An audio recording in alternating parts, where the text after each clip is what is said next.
Welcome back for the second time, now that you can hear me, to Liberal Dan Radio, Talk from the Left, that's right. This is your host, Dan Zimmerman, coming at you from New Orleans, Louisiana. To join the conversation, it's area code 914-803-4131, 914-803-4131.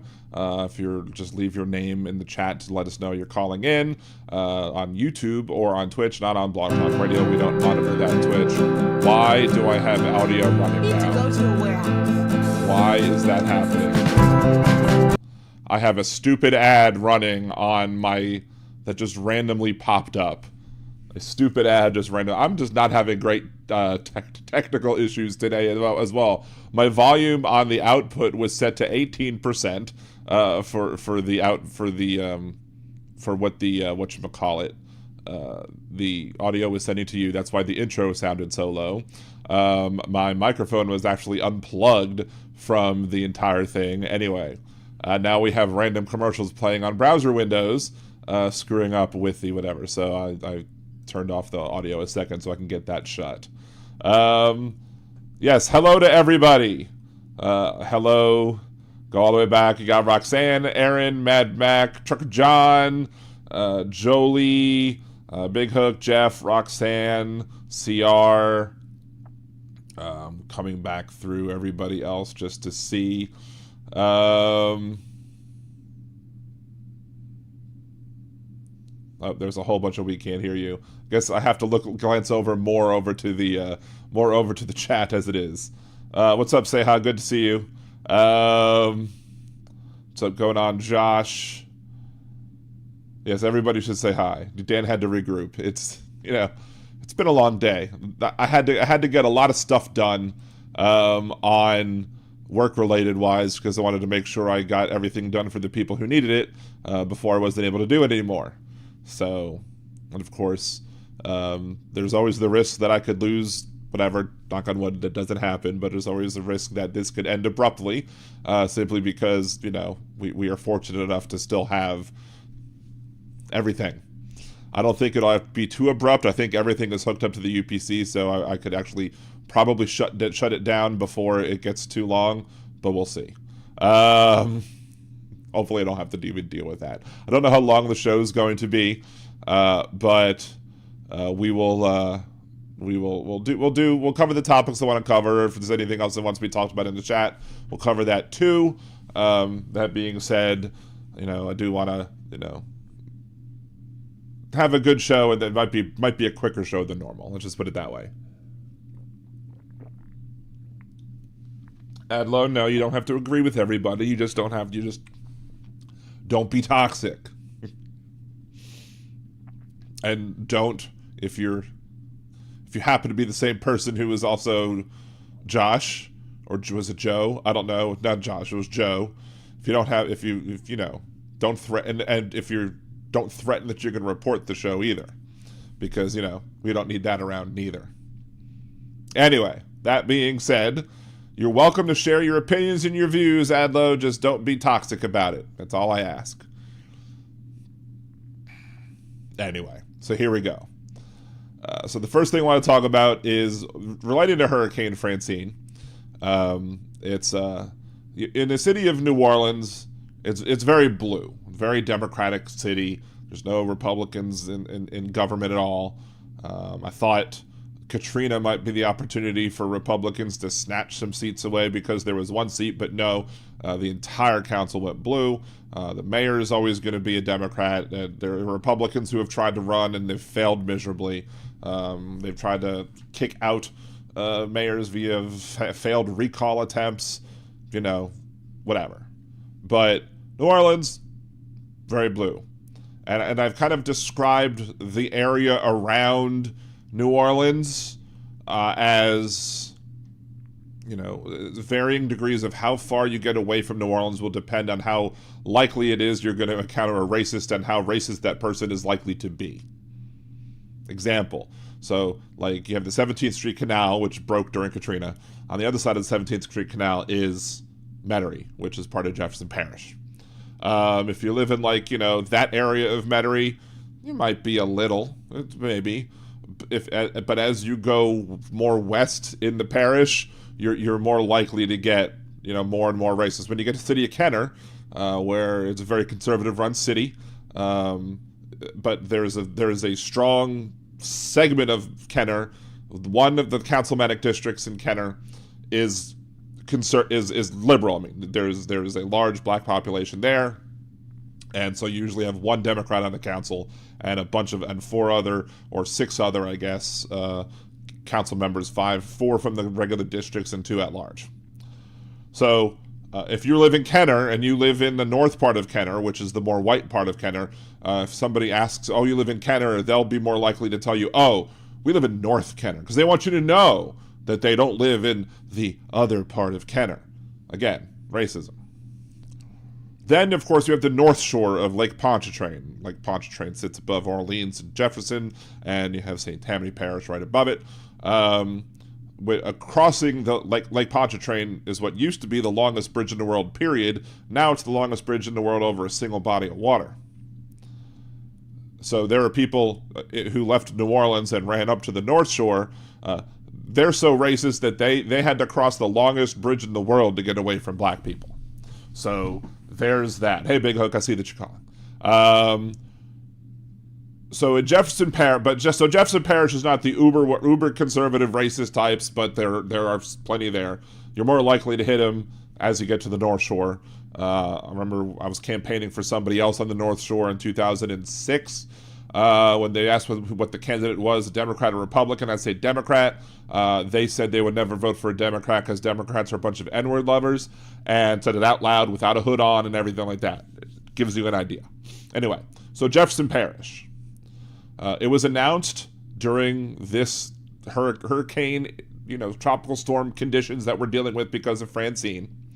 It was announced that there were issues going on, first in Kenner specifically, and then in Jefferson Parish as a whole, where there was drainage issues, where the drainage was getting inundated from not just all the rainwater, but from people who were trying to, I guess, get their last-minute laundry done and get their last-minute clothes, their dishes washed or whatever. People using the water when they didn't necessarily have to. And so the government officials in Kenner first and then in all of Jefferson Parish were like, look, hey, could you please consider the fact that people might not be able to use their toilets or flush their toilets or whatever because our drainage system is getting inundated with water. So please don't do laundry. Please don't do your dishes. And the first thought in my head that came about when it came to the first thought in my head when they said that was, these people wouldn't mask up to protect the lives of their neighbors. These people wouldn't socially distance to protect the lives of their neighbors and loved ones. These people are more likely than the people in Orleans, at least, are less likely to get the vaccine. They don't care about other people when it comes to them dying from COVID. Do you think they're going to not turn on their laundry? You think they're not going to turn on their dishwasher and do their dishes? Don't hold your breath. I'm sure the system in Jefferson Parish is going to be extremely inundated from all of the people who are probably now specifically turning on their dishwashers and doing their laundry just to spite the government officials who might dare tell them that you can't tell me to not do my laundry. I'm going to do my laundry and I'm going to like it. So, yeah. So I have no faith that these people in Jefferson Parish, well, again, one county over, because we have parishes in Louisiana, not counties, but I have no faith at all that these people are going to listen to their public officials and are going to stop doing their laundry and stop doing the dishes because they're a bunch of entitled asshats, and that's why we had the problem that we were in because of COVID-19.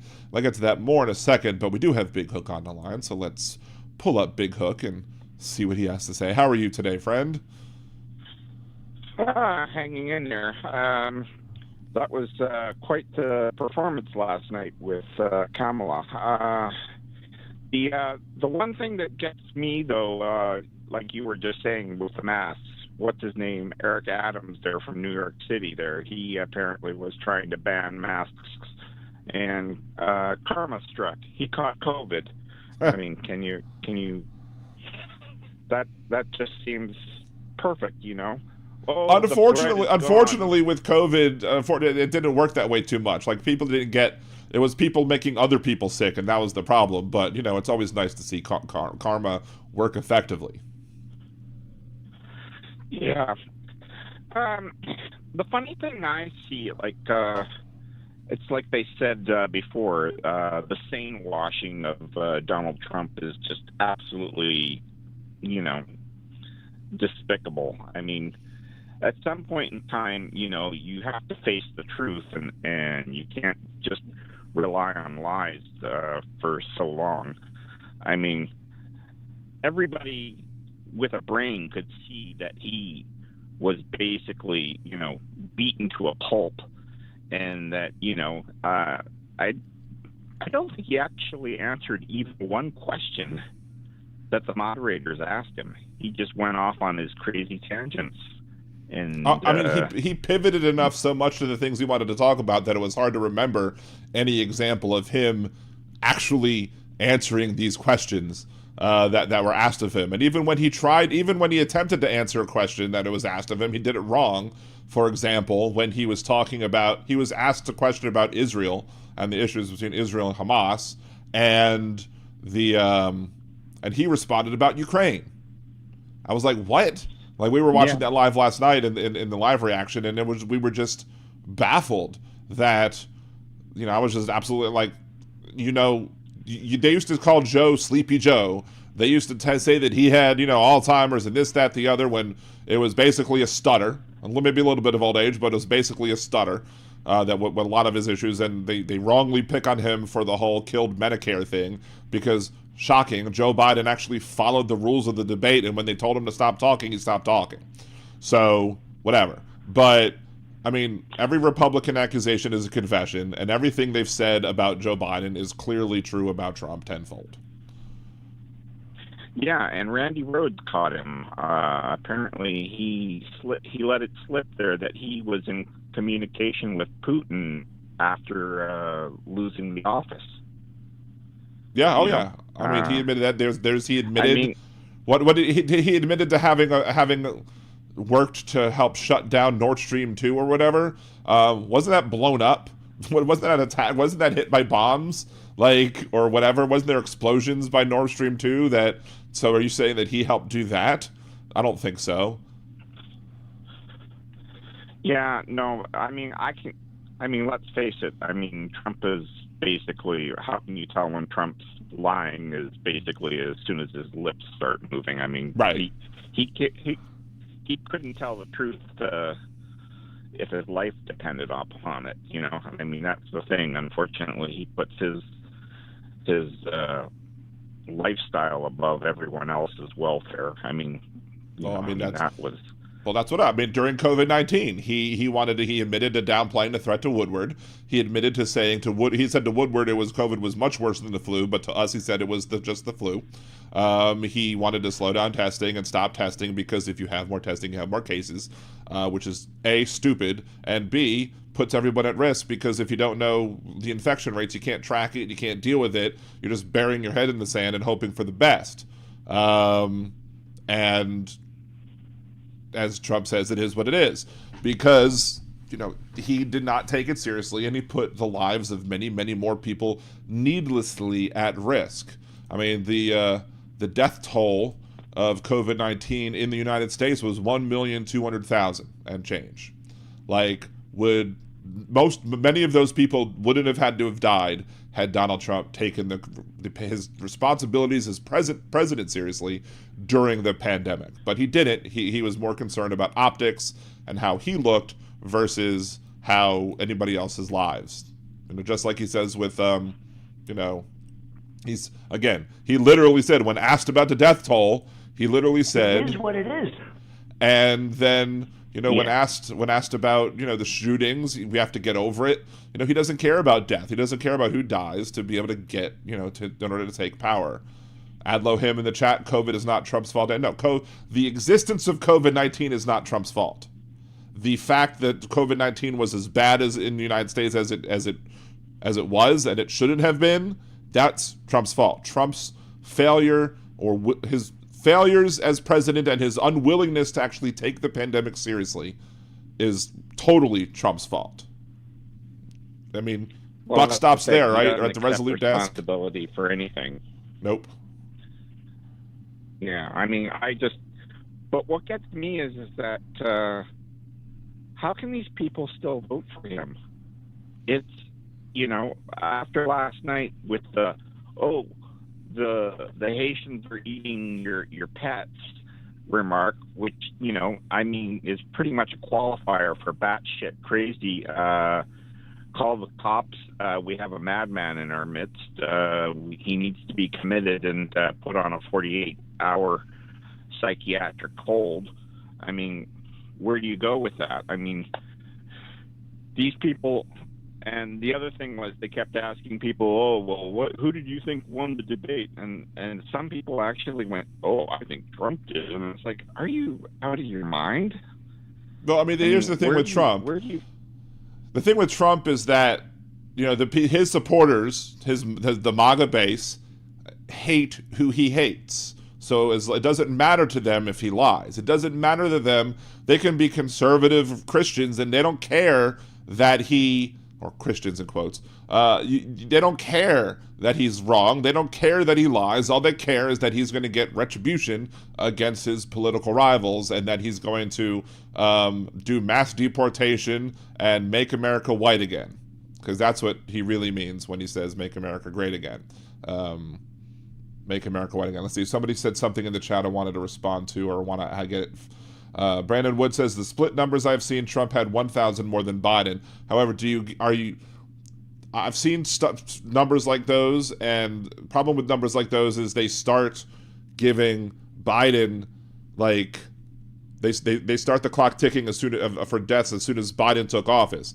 And there are deaths that took place for weeks and months, and even still, that are still Trump's fault, even though Biden was president, because Biden had to do what Trump didn't, which was create the infrastructure, make the infrastructure available to be able to distribute the vaccines that were created, because Trump left him with nothing.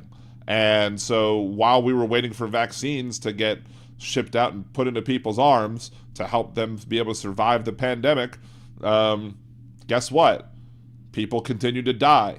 And they continued to die, not because of Biden's fault, because Biden was trying his best to fix the problem, and he did preside over his part of COVID much, much better than President Trump did. Yeah, and then the other thing is that what you don't account for is all the people that died because hospitals were completely clogged up with people being treated for COVID.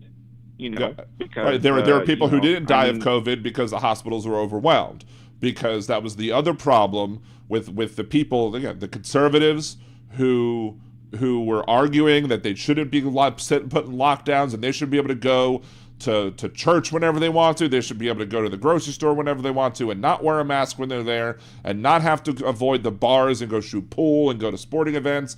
All these people don't understand the very simple concept that, but we have hospital beds in this country. We have a certain amount of hospital beds that are basically, they estimate, okay, we need to keep these many hospital beds open because we anticipate that the flu is going to put this many people, and heart disease is going to put this many people, and accidents are going to cause this many people to go to the hospital. So they want to make sure that you have like enough hospital space to be able to deal with the regular people who are going to the hospital. Plus, you want to make sure that you have enough.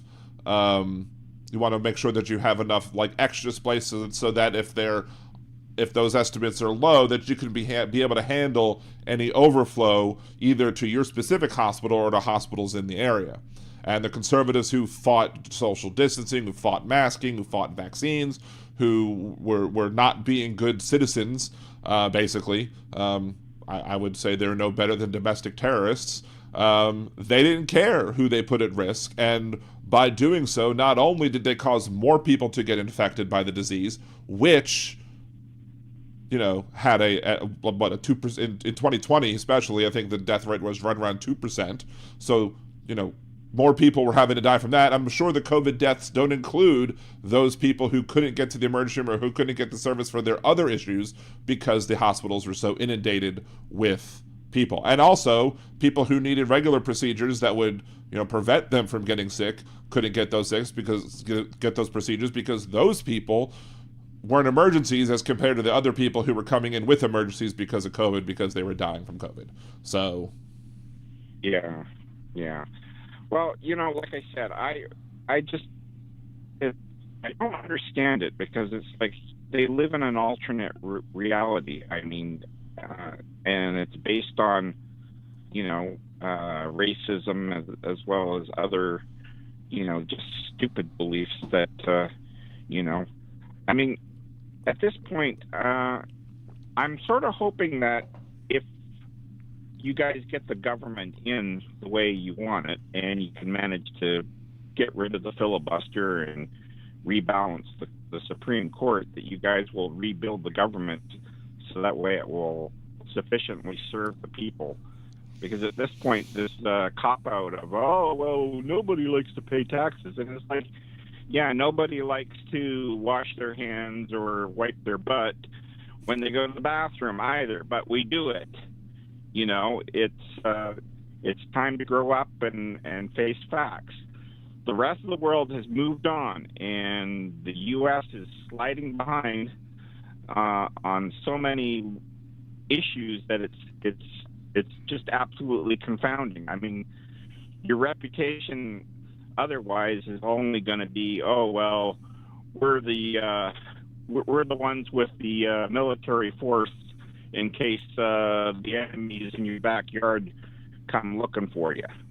I mean, and they're going to eat your pets. That's not exactly. Yeah, I mean, this is just it. I mean, I don't know. Is it a lack of civics, or, I mean, I have to say, I mean, there are so many books out now. I mean, Politics Girl has got a book out, and everyone's got a book out, and, teaching civics and everything else. But how much is taught anymore in the schools these days? I mean, I don't know, because I don't live down in the States, but it's, it's frightening how ignorant people are. They don't know how much of anything works anymore, And with the gerrymandering and everything else, I mean, the question is there any way to fix the system that is currently, molded and maintained by the billionaires who don't want to pay their taxes?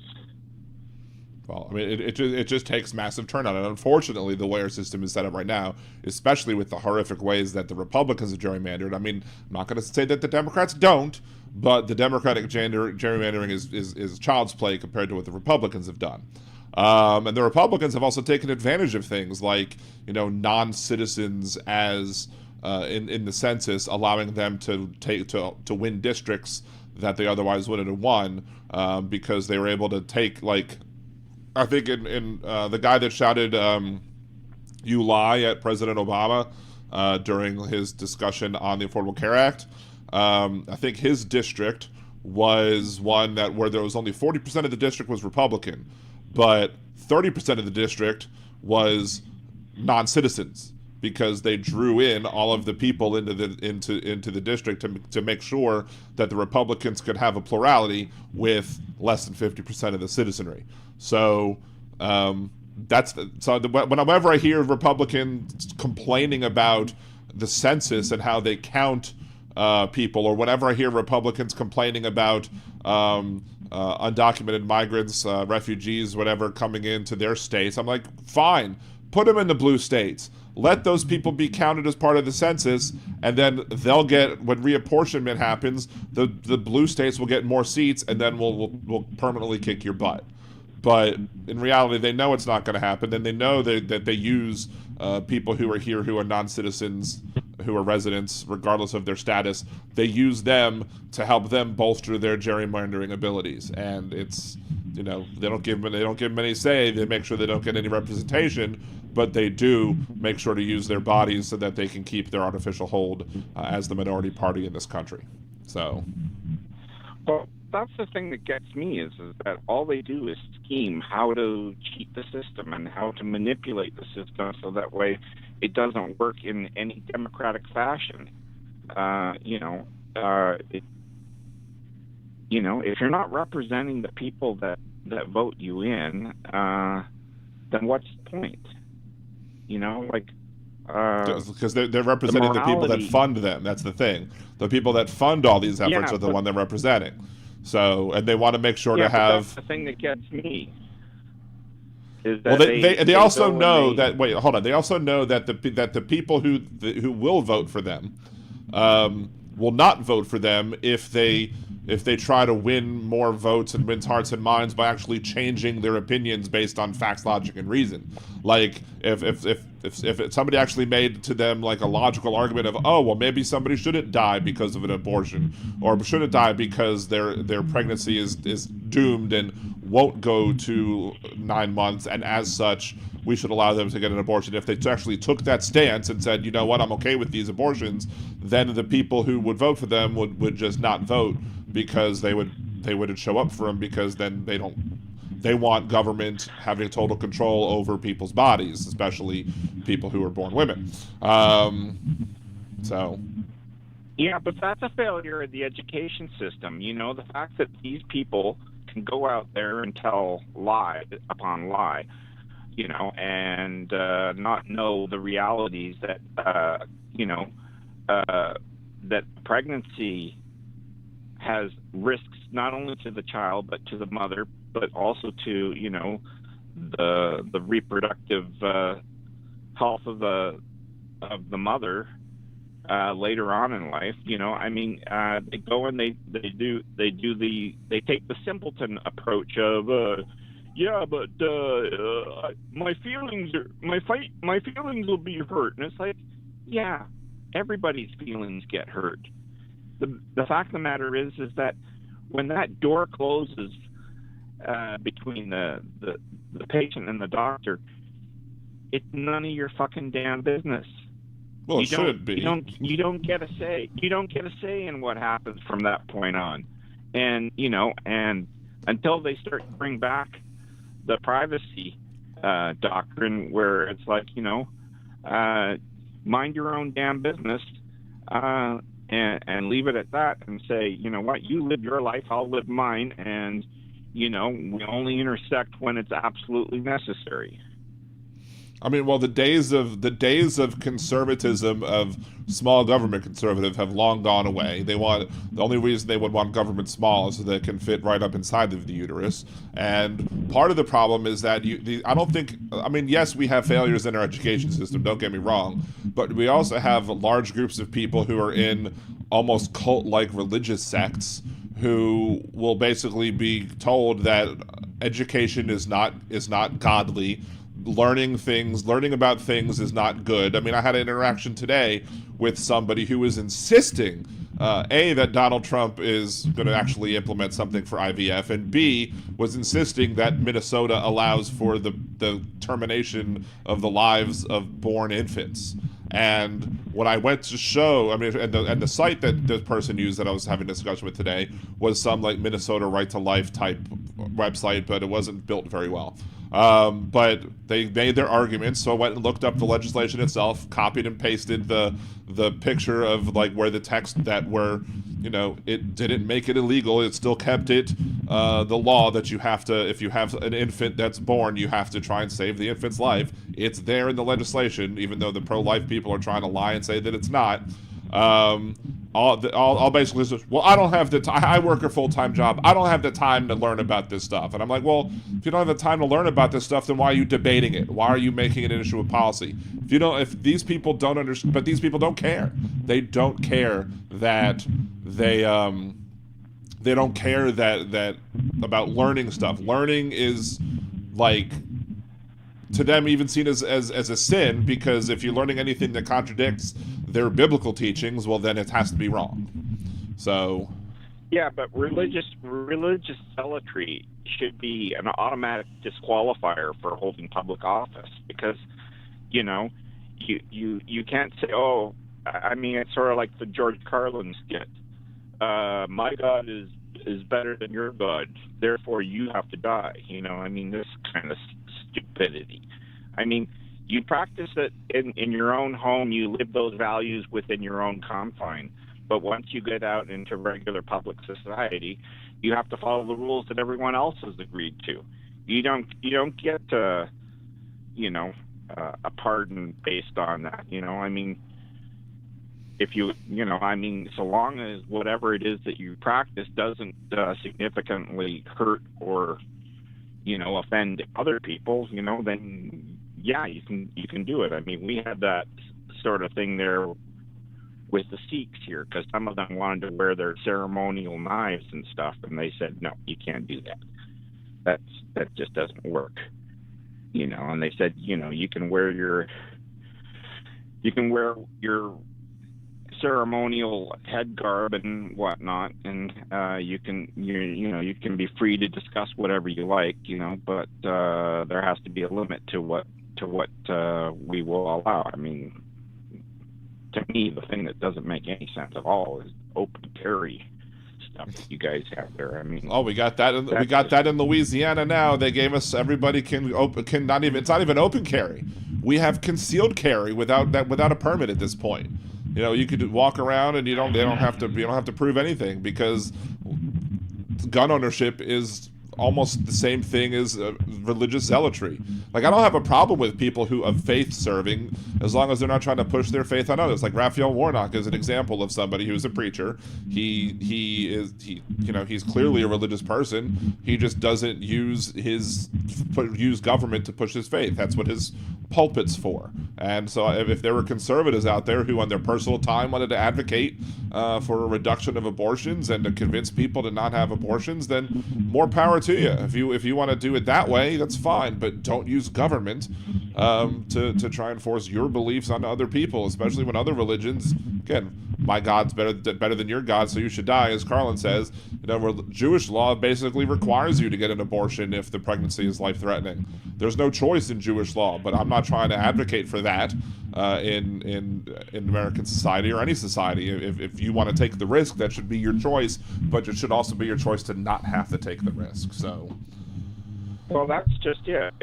What I don't understand is they all talk about freedom, and then it's like, yeah, but you're not talking about freedom. What you're talking about is forcing other people to do things the way you see fit, and that doesn't work. It's once again, we're back to the mind your own damn business edict that Waltz put out there. It's like, you know what? You can think what you want to think, but you can't force others to live by that premise. It's, and the same thing. Why would they not put a ballot option that says you have to decide whether, and ask the public, are you okay with open carry?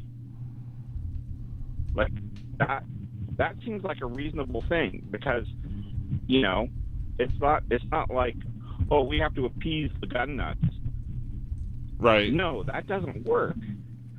Well, it's like when Donald Trump. Let me interrupt you a second. Majority.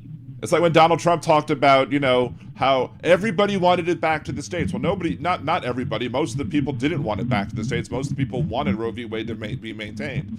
But in many of these states where these laws have been passed, like Texas and Louisiana, it wasn't given to the voters. It wasn't given to the to the people of the states. It was given to the legislators. Legislature decided to say, hey, we're going to make this the law of our state.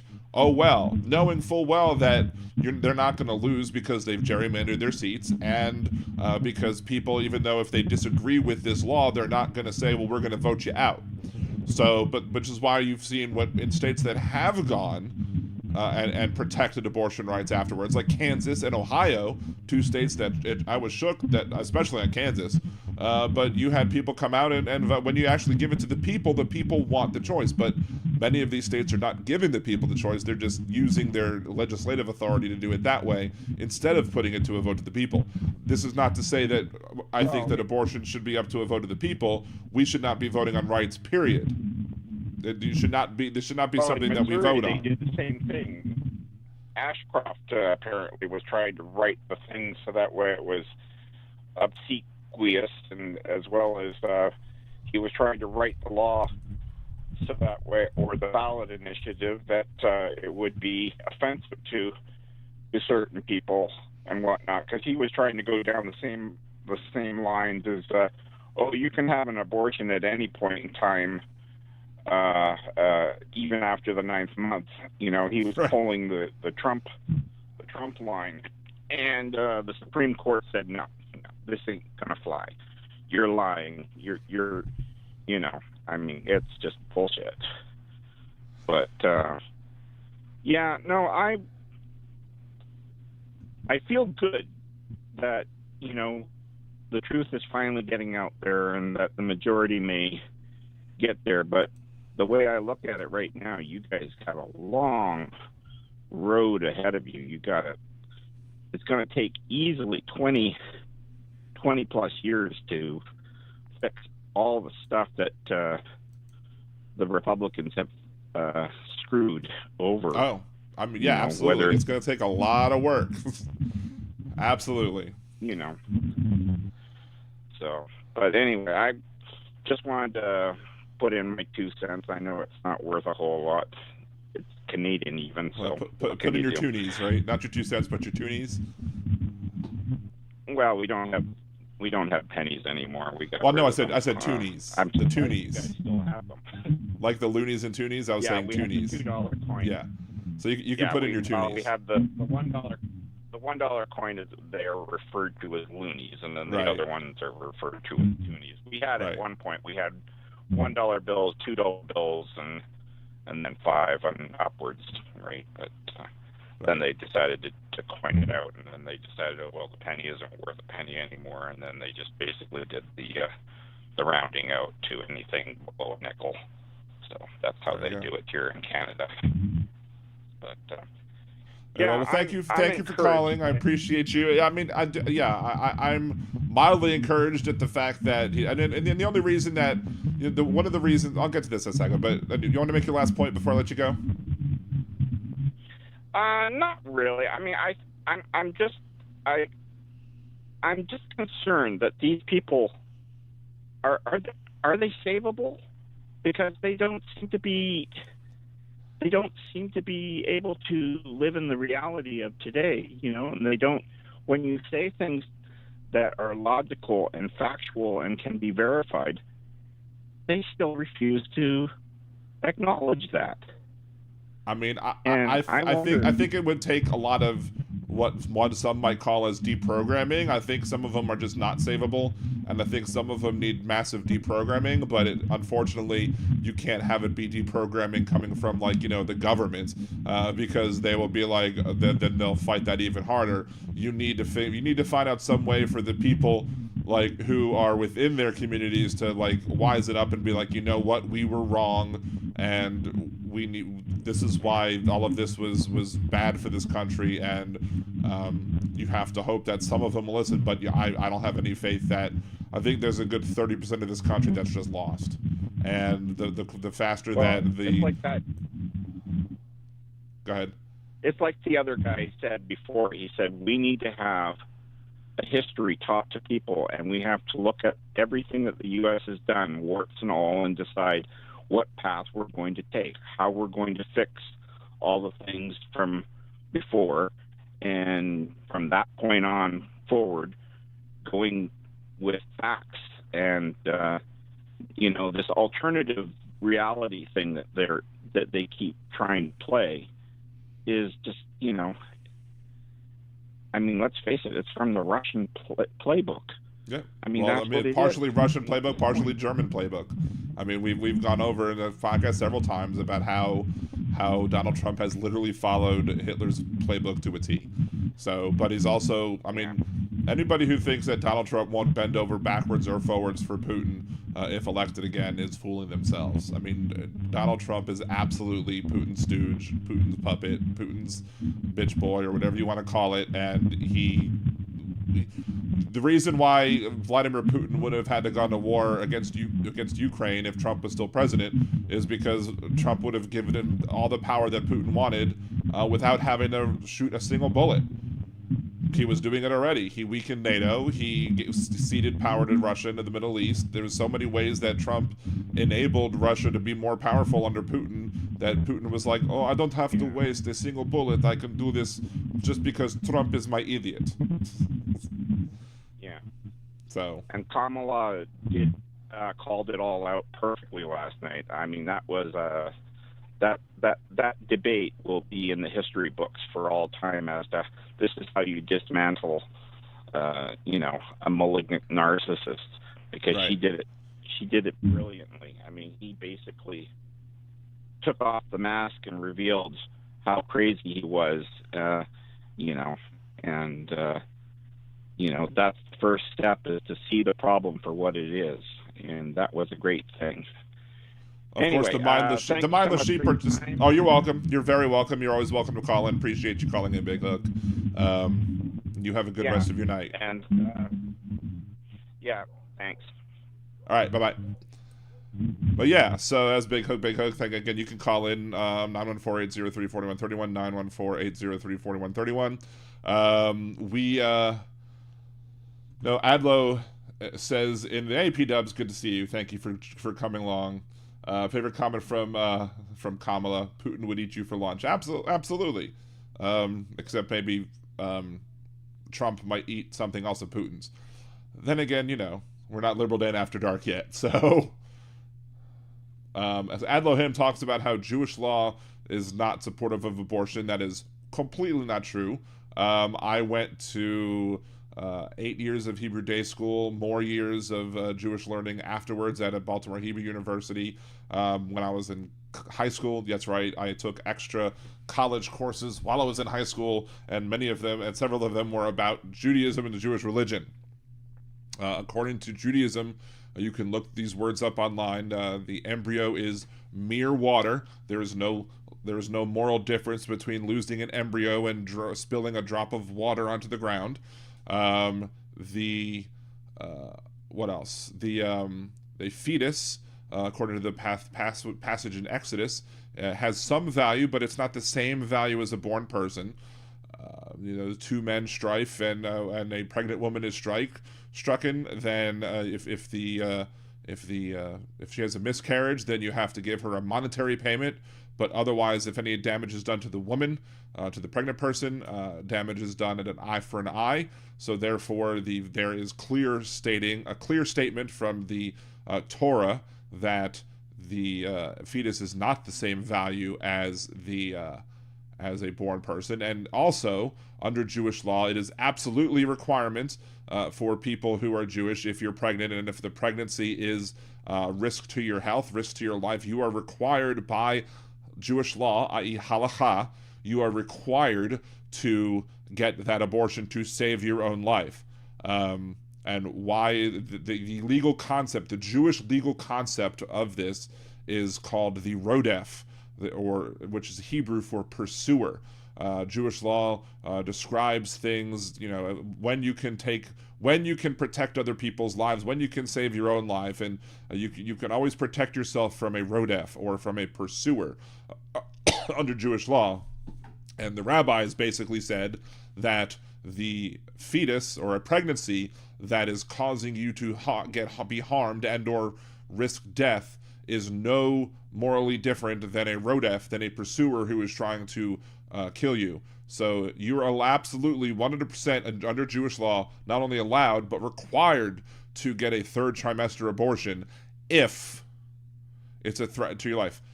So much so that basically it says if it's not even halfway out the birth canal, you're allowed to slice up the fetus limb by limb to remove it from your body in order to save your own life. Those are little words from Jewish law. So don't go preaching to me about what Jewish law says or doesn't say.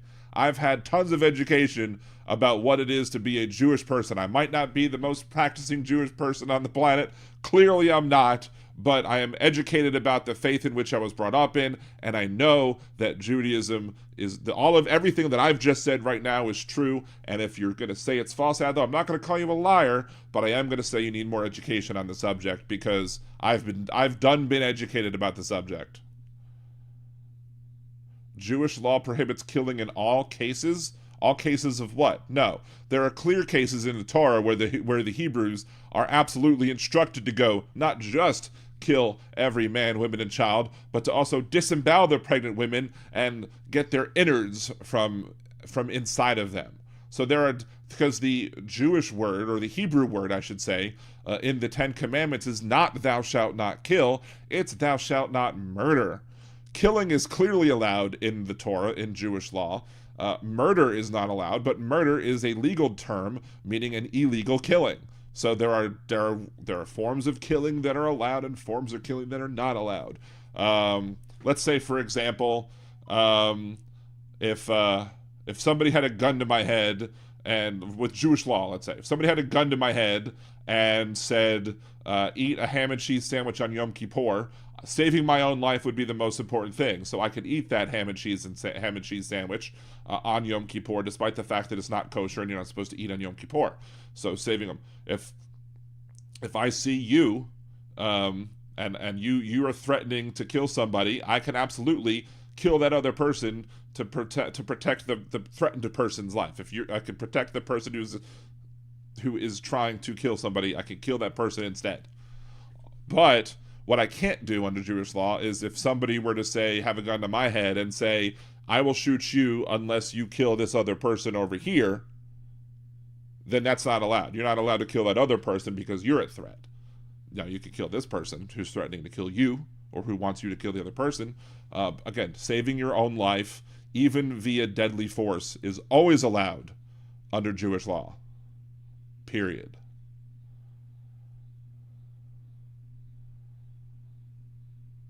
Judaism values life, the toast l'chaim to life. Yeah, Judaism absolutely supports the idea of life and to life l'chaim, l'chaim, l'chaim to life. You know, that is a song. Songs don't dictate Jewish law, my friend. Songs do not tell us when it is okay to have an abortion and when it's not okay to have an abortion. You have to go to the text, to the legal text, i.e. the Torah, the Tanakh, the Mishnah, the Talmud, the rulings of the rabbis on these issues. That's where you get your information on when killing is okay and when killing is not okay. And abortion, well, it's allowed. Embryos mirror water. Fetus has partial value, but not the same value as a born person, and you can always save your life if the pregnancy is threatening your own, including terminating the pregnancy in the 8th to 9th month. It's always allowed. You're wrong if you're going to try and say any different.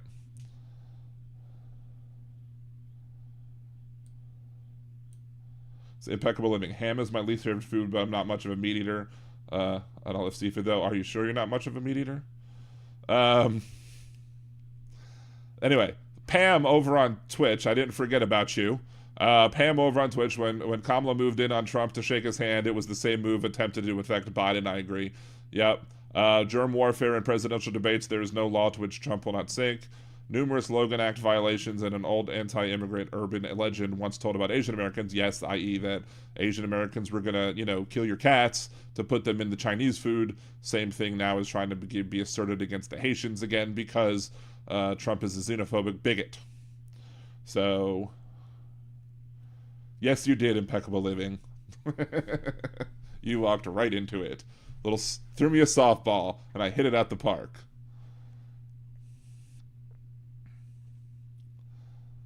Let's see. Yeah, the Genesis 2:7 is nothing. Yeah, breathe into his nostrils the breath of life. That was Adam, right? But according to Judaism, the idea of ensoulment doesn't take place until birth. Doesn't happen at conception. It happens at birth. Also, if you look up the Jewish rules on mourning the loss of a life of a born person, you are not, if an infant dies within the first month of it being born, you are not required to sit shiva or to mourn the loss of that child because it wasn't developed enough outside of the womb to be fitting of the requirement to mourn. Doesn't mean you can't mourn it. Doesn't mean you can't mourn the loss of the infant that you gave birth to. However, you're not required to, as you would be required in any other way to sit Shiva for the loss of a loved one. So, and again, P-dubs, the only reason that I have the conversations about this is because A, I don't want people misleading people about my faith that I was raised in, and B, I want people to be educated about the issues. So if Adlo's going to spit falsehoods in my chat, I'm going to go ahead and explain why they're false. You're completely wrong, Adlo. Exodus completely proves me right and you wrong, but go on. Impeccable living. I'm waiting for some meat to come over now. Oh my. Anyway, so, but it's already 9 o'clock and we haven't finished. Oh, the rain's really going outside now. Oi. Wow. So if you lose me soon, that's why. The rain's going really hard right now. I wonder where we are in terms of where the remaining eye wall is. So, thank you, Josh. I appreciate you. But let's go to the topic that I wanted to talk about, which was comparing COVID and September 11th, right? COVID-19, or September 11th comes around, and this I actually brought this up on one of my personal Facebook statuses. I want to say 4 years ago, and it still is relevant to this day because we don't talk about this enough. We don't talk about what happened in COVID, but yet people want to be like, say, 9/11, never forget. Again, I don't want to belittle, begrudge, make light of the people that died as a result of 9/11, be the people who died in the planes, the people who died in the buildings, and the people who died afterwards from the health problems caused by the collapse of the towers. That is not my point here at all. So before anybody wants to jump in and try and say that that's what I'm doing, it's not what I'm doing. I think we should absolutely not forget 9/11. We should absolutely not forget, what happened to this country on that day. And one of the things that happened to this country at 9/12 and beyond was we, surprisingly, came together as one country to stand in solidarity against the evil that was done to the people who died on that day. Now, that solidarity has gone out the window. It no longer exists, and they've worked absolutely hard to try and break down any solidarity that might have happened. But the point that I'm making here, one of the points that I'm making here about the September 11th attacks and comparing it to COVID, 2,996 deaths on September 11th. The country came together over 2,996 deaths because we felt that it was an attack on... We felt that it was an attack on all of us, which it was. But for some reason, we were not able to come together. September 11th of 2020, the death toll from COVID, I think just in the United States, was 190,000 plus people dead of COVID-19. Period. That is almost what? Almost not 1,000 more, but maybe like 700 times more or whatever. A good amount times more people died from COVID-19 than did September 11th. And while not all of those deaths were preventable, a good deal of those deaths were preventable. Some people died from lack of coverage in healthcare. but much of the spread and much of the death has been caused because this president has not taken, did not, this president at the time, as I wrote on Facebook in 4 years ago, did not take COVID-19 seriously. He did not, again, as I said before, he downplayed the threat to Woodward. He wanted to slow down testing, because if you slow down testing, you have less cases. That's a stupid idea. But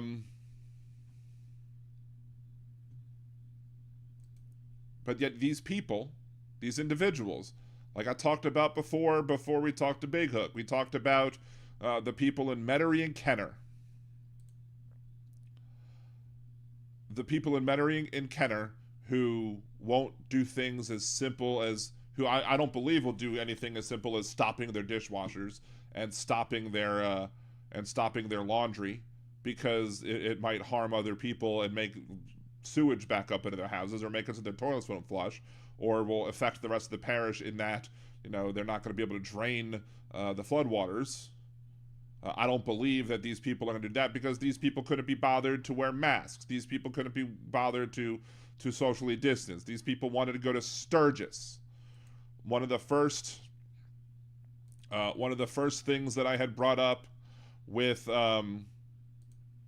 my liberal dance Chopper City. If you remember, I have that playlist where I make fake commercials for liberal Dan Chopper City. Sturgis had 462,000 people in 2020, coming from 61% of all U.S. counties. People came from all over the nation in the middle of a freaking pandemic to celebrate their motorcycles. And if, let's say, the death toll wasn't 2% or 1.7%, let's say the death toll was simply 1%. Or let's say the death toll was 0.5%. Let's be generous here. If 0.5% of people died from COVID, which is an overly conservative number, it's not the true number, 462,000 people from 61% of all counties getting it, and then it turned into a super spreader because you had people who were, infecting tons and tons of people. The estimate cases is the equivalent of 140 per 100,000 attendees. So again, those people could get infected, those people then spread it to other people. What is the response? Like, how much responsibility do we put on people when they take actions that put others at risk? Clearly we weren't willing to do that. We were willing to invade the wrong country after 3,000 Americans died, but we won't do whatever it took to stop the spread when, as of September 11, 2020, 4 years ago, it was only 190,000 deaths, and it became 1.2 million deaths, ignoring those other deaths that aren't COVID related, but were related to having hospitals that were backed up and couldn't handle all the patients.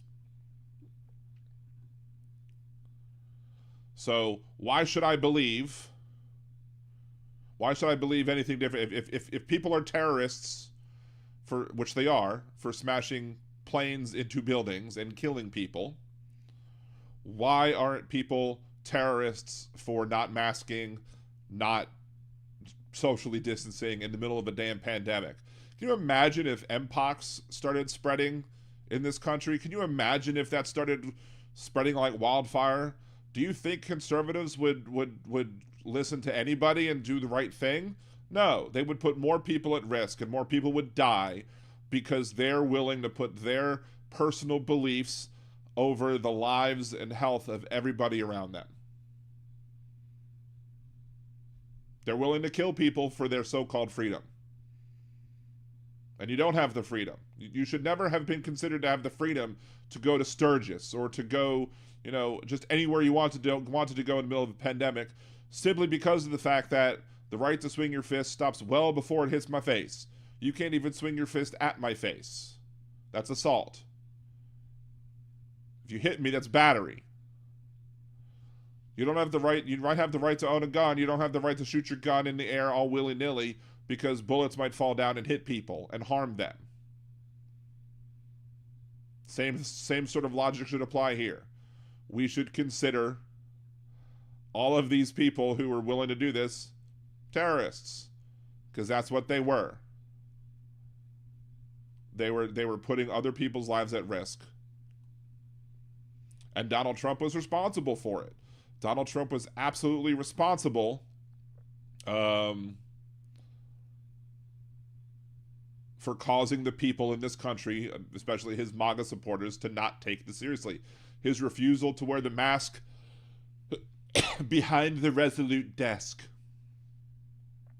His downplaying the threat to the people while acknowledging the threat to Woodward. His unwillingness to want to do testing because he's afraid of how it will make him look. Because, if you have more testing, you have more cases. Whatever. Stupid. But it's also reckless because he's putting everybody at risk because Adlo had asked earlier in the chat, what could Donald Trump have done as president? First and foremost, he could have focused on testing. Instead of trying to put all of his efforts on trying to get a travel ban,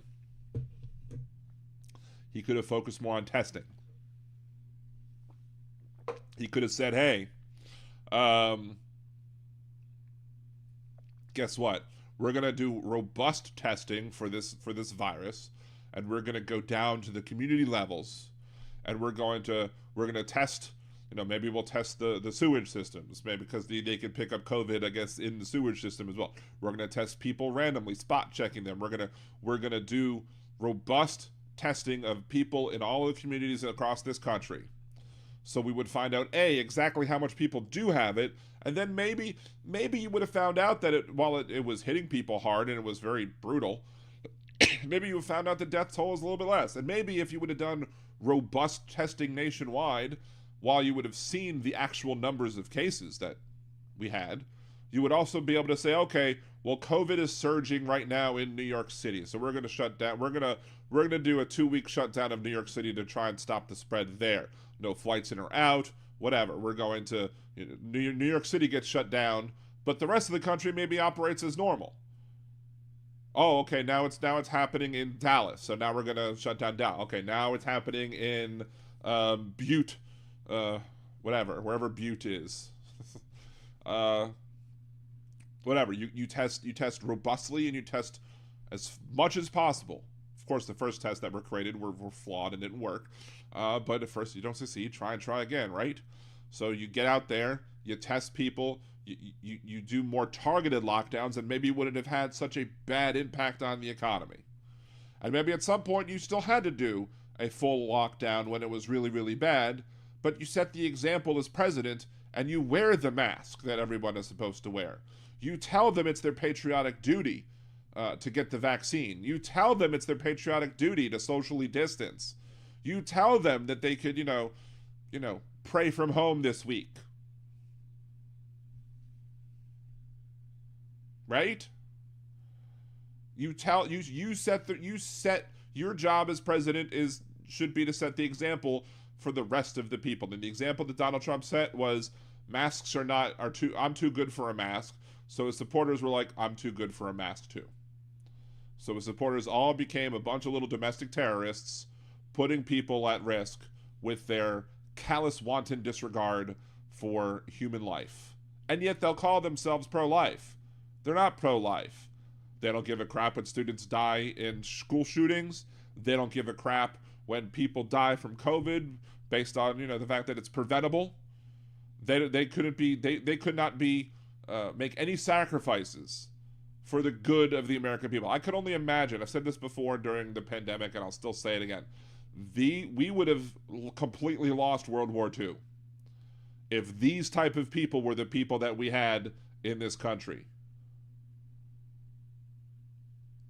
We absolutely would have lost World War II because these people, the people who lived here in World War II, made sacrifices. They were told, don't do this, don't do that, don't consume this, you can't consume that. We need to use these things for for the war effort, so therefore find alternatives for what you want to do or go without until the war is over. And the people, as patriots, said, yes, sir, I will do my duty, sir. Nowadays, no. They couldn't be bothered to do anything to help their fellow man, to help this country succeed. No sacrifice is worth the loss of their own ability to go shoot pool or whatever. Go to Sturgis. Ride motorcycles. Be little super spreaders. But the same people will vilify an entire religion for 3,000 deaths. And people might look at me weird because I have the gall to look at these people for the over 1 million deaths that they caused. As somebody said correctly in the chat room early on, the United States had 25% of the world cases, but we're 4% of the world's population. There's a reason for that. Because we have a bunch of selfish, entitled asshats in this country who only give a crap about themselves and about nobody else. Simple as that. Egg off Twitter. MAGA wanted us to sacrifice the elderly and people with pre-existing conditions so they would not have to be burdened by wearing a mask. Exactly. And they also didn't understand the purpose of wearing a mask. Like, the purpose of wearing a mask is not to prevent you from being sick, it's to prevent others from being sick. That's part of the problem, is that they couldn't fathom that idea. The idea that they would have to do something to protect other people. Their line is, your health is not my concern. Well, obviously it's not. You're obviously not concerned about anybody's health. You're more than happy to kill old grandma with your unwillingness to be reasonable.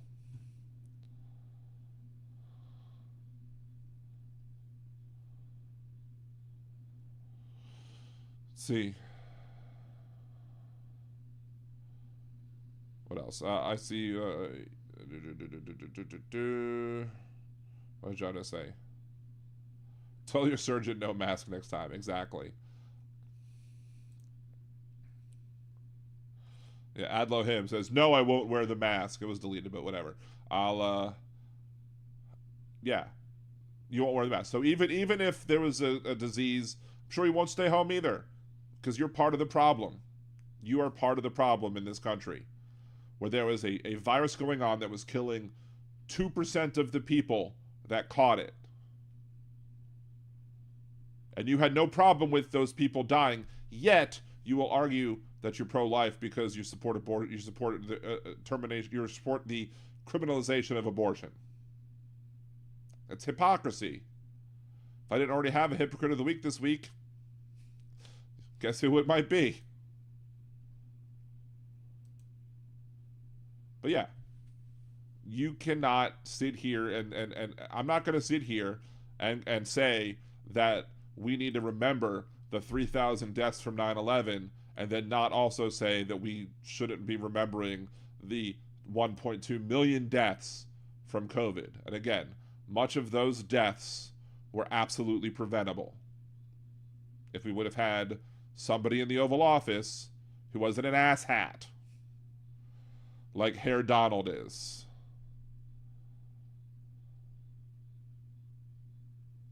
Let's kind of scroll back through the chickadee chat. I have my 2 Mpox vaccines. Very cool. How many other injections have you gotten this week, though? Impeccable Living. Sorry.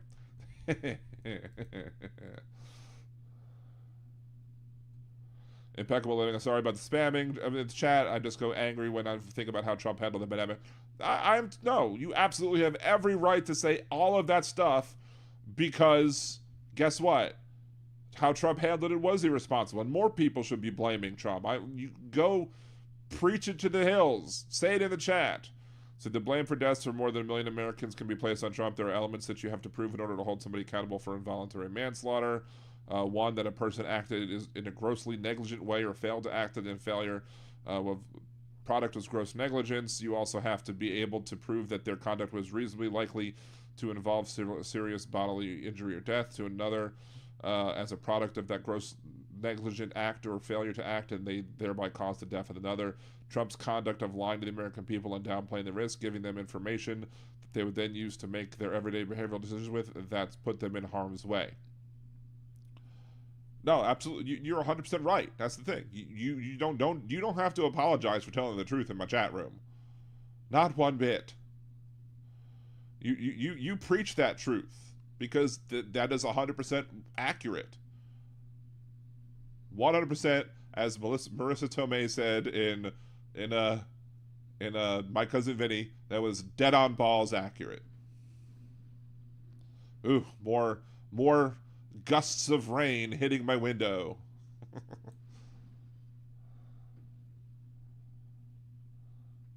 Yes, Egg Twiddler. Trump suggests U.S. slow virus testing to avoid bad statistics. Yeah, absolutely. That's what he said in Tulsa. He said it at the Tulsa rally. I told him, stop testing, stop testing. If you have more testing, you have more cases. See, I offended too many MAGA with FDJ6T. I got a warning from YouTube today. Oh, noes. I finally took the flashlight out of my ass. Turns out the batteries have been dead for years. Okay. Or I should say, oh my. My view on mask wearing is if it protects people around me from getting COVID, I have no problem wearing a mask. If you refuse to wear a mask, what does that say about you? Exactly, P-dubs. I yelled at people in public. I was that person. I was absolutely that person. If somebody was walking around in public maskless, I was getting my tire repaired somewhere, and somebody, their mask was like here, and I was like, hey bro, your mask dropped below your mask fell below your mouth there, and the person, like the people working there, freaked the frick out. And what was shocking was that these were like minorities. This is a minority-owned business that was trying to support, but I needed to fix my flat tire because I needed to be able to get around, and that was a windshield. I had to fix my windshield, and I got a flat tire in their parking lot. That's what happened. And so he and the guy, the owner of the place, is like, you know what? I don't believe any of that. I'm like, you can, what you choose to believe or not to believe, whatever. The rules are you have to wear a mask, and I'm not gonna shy away from telling people that their mask strapped down. I even gave him the benefit of the doubt, and I told him, hey man, your mask dropped below your nose. Instead of accusing him of being irresponsible, I just assumed that it slipped and he didn't realize. I was giving the person the benefit of the doubt, but yet. I confronted somebody at the post office for something that I had to mail, and the person was like, I was like, hey man, and we were having this discussion about the fact that he was not wearing a mask when he should at the post office, mind you, and this other person behind me was like saying that's not right what you're doing. I'm like, thank you, and he goes, no, I'm talking to you. I'm like, what? He was like, you don't know if this person has a gun and might shoot people because you're acting that way. I'm like, so you're telling me to be prejudiced against this person? Like, both of the individuals happen to be black, and the person was like, so you're telling me that I should consider another person to be dangerous? What? Just because of how he looks? That's absurd. I'm not going to do that. I'm going to assume that people are good until they prove to me otherwise. Of course, he wasn't wearing a mask, so of course that automatically made him partially not good. Definitely not good. Grocery stores, whatever. Costco, I had no qualms telling people what my problem was with them. One of the times I was walking around Costco and I was like, dude, man, that's so awesome. Where did you get that invisible mask? I really want to get one. And he had nothing to say about it because he realized that there was nothing he could say. But I was trying the clever route. And then when we evacuated to Georgia because of Hurricane Ida, I tried the other route, and I went up to somebody and I was like, I wanted to thank you for wearing a mask, because there were people who were being ridiculous. And then the person who I thanked for wearing a mask was, well, we don't really like wearing masks, but my husband has COVID, so we have to. I'm like, wait, you're coming out in public when your husband has COVID? What? I was like, I just gave up at that point. Yeah, P-Dub, sounds like a trap. Come fix our windshield here, and we'll make sure to flatten your tire in our parking lot. I guess so. Yeah, it was. I was not happy. I did report the place for not following the masking guidelines. We'll see. I don't know if they're still open or not. But I also, at the time, I still had very good relationships with a lot of people who were doing rideshare in the area, and I let everybody know about how this place was and that they're not just were irresponsible with COVID, but they also gave me a flat tire and didn't want to make it right. And yeah, they probably lost a bunch of rideshare business that way. Um, Impeccable living. Republicans say they are pro-life. They have passed any meaningful pro-life legislation? No. Gun reform to protect children? Nope. Funding to eliminate child hunger? Nope. Funding for child care? Nope. Funding for education? Nope. Laws against child labor? Nope. Laws against adults marrying children under 18? Nope. Yep, they're pro-birth, not pro-death. Absolutely, 100%.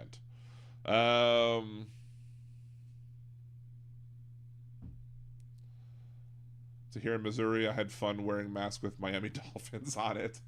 I wore my Ruth Bader Ginsburg mask a good bunch. I wore a bunch of other things. I had a bunch of different masks that I would wear, simply because of the fact that I would want to piss people off.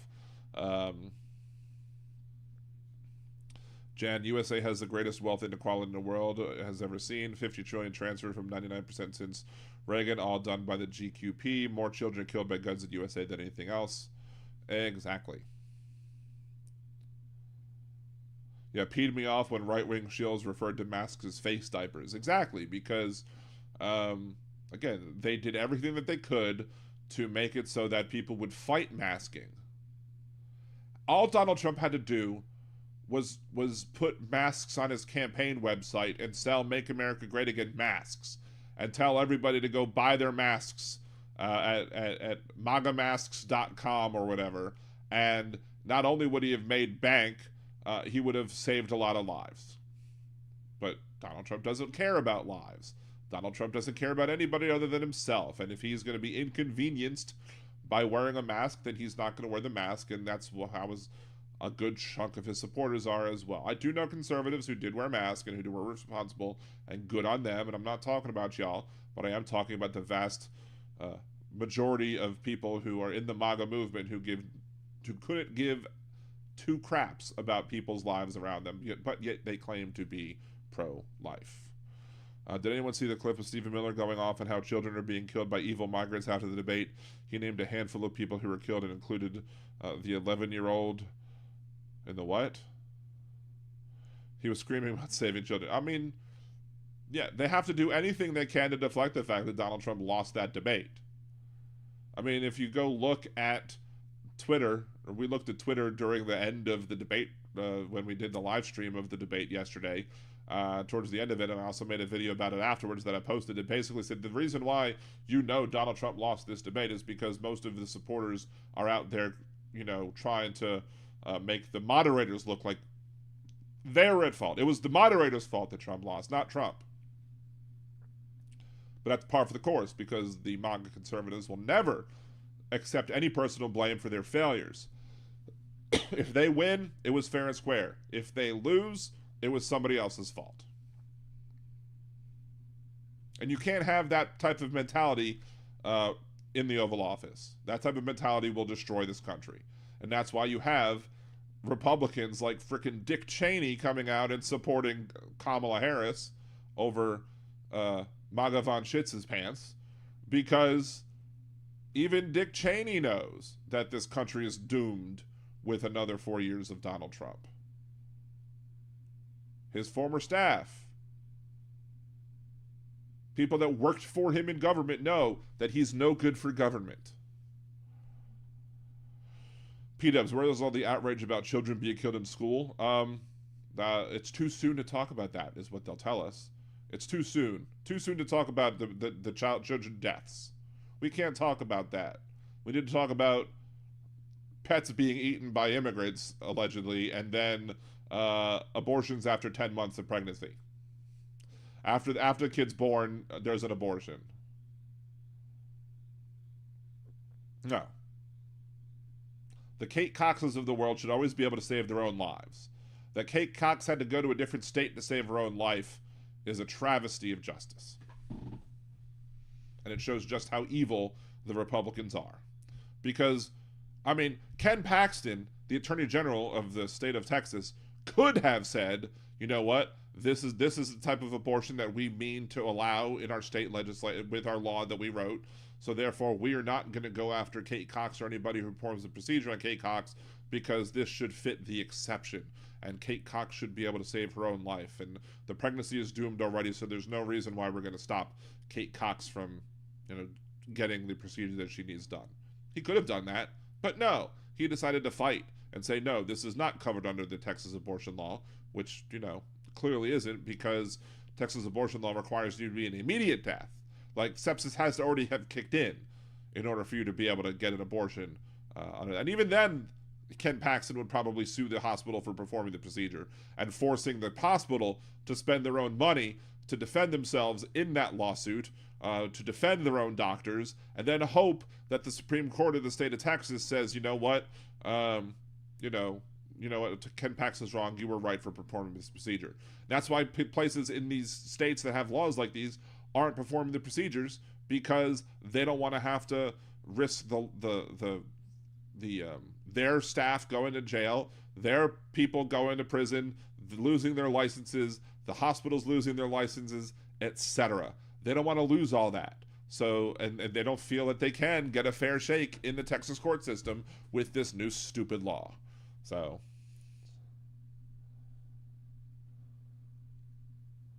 Jan Morgan, Trump's no tax on tips plan would have allowed Elon Musk to claim his $50 billion bonus from Tesla. He called a tip and go be called a tip. Is that true? I definitely want to see that.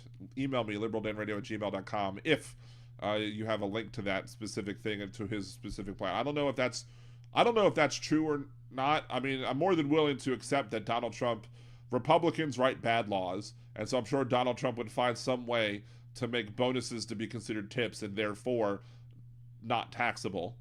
And if that's really where he wants to go with it, absolutely, that we should run with that, because that's probably the real reason why he's doing it.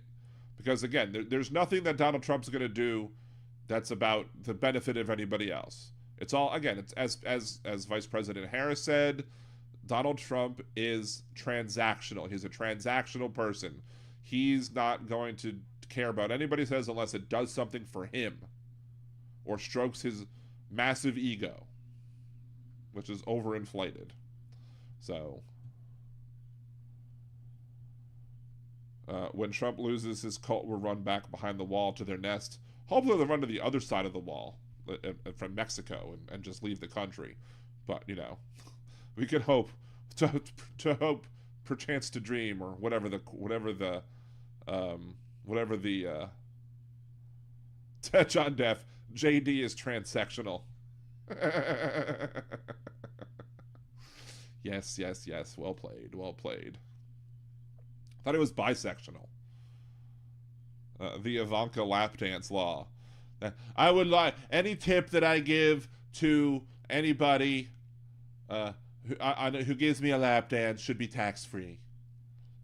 Whenever I give him just the tip, it should be tax-free. Yeah, I hope to go to Hungary with Orban. Like that's another thing that's just bonkers. Like, world leaders, Kamala. I mean, I don't know if this probably was in the plan, because not only did Vice President Harris bring up his rallies to get under his skin, but if the team of the vice president went ahead and brought up that world leaders don't like him, specifically to get him to bring up how no, there are world leaders that like me. Viktor Orban likes me. Well, there we go. I just lost power. So I don't know if you're still seeing me stream or not. It looks like we still have internet for a second. So we just lost power. I'm going to get going now. Thank you very much. Hopefully we'll be back Monday. So until then, let's go ahead and play the show end. And hopefully I'll see y'all on the flip side. So let's go ahead and play show end, and then we'll get there in a second. So again, thank you for watching Liberal Dan Radio. Talk from left, that's right. I'll be back next week. whenever I get power again.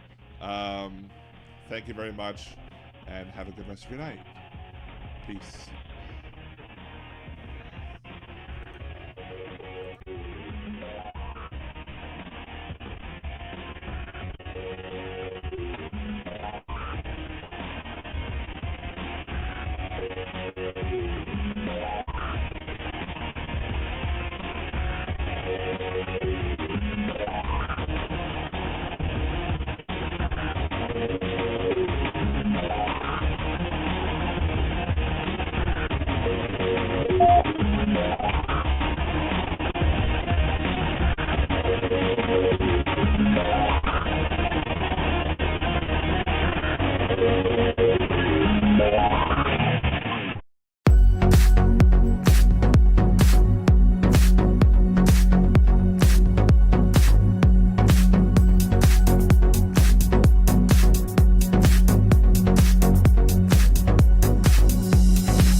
Thank you for using Blog Talk Radio. Goodbye.